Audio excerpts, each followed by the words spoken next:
Have a prophetic word for the church.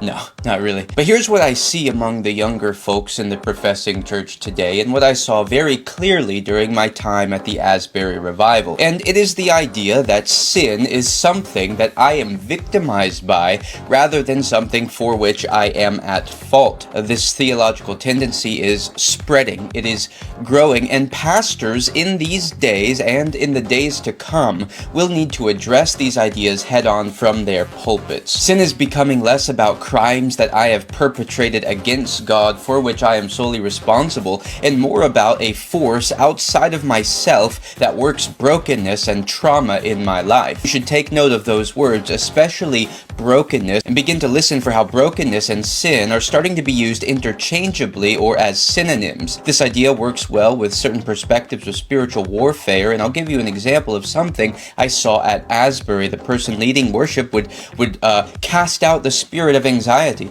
What's happening there? Well, Jesus tells us not to be anxious. Being anxious or being worrisome is sin. But instead of sin to be repented of, it is now a spirit that must be cast out of me. It's something outside of you that is negatively affecting you, not something that comes from within you for which you are responsible. I'll give you another example. The main speaker guy at the Asbury Revival asked people to stand to receive relief from weary striving, but then said that there were likely leaders around the room who were too embarrassed to stand, and so what did he do? He cast out the spirit of embarrassment. In addressing these things, we must return to and hold fast the biblical doctrine of sin and be unafraid to speak plainly on the subject, because the drift happening in our culture, where everyone's a victim of something, is that sin is no longer really my fault. But it's not a spirit of embarrassment, it's pride.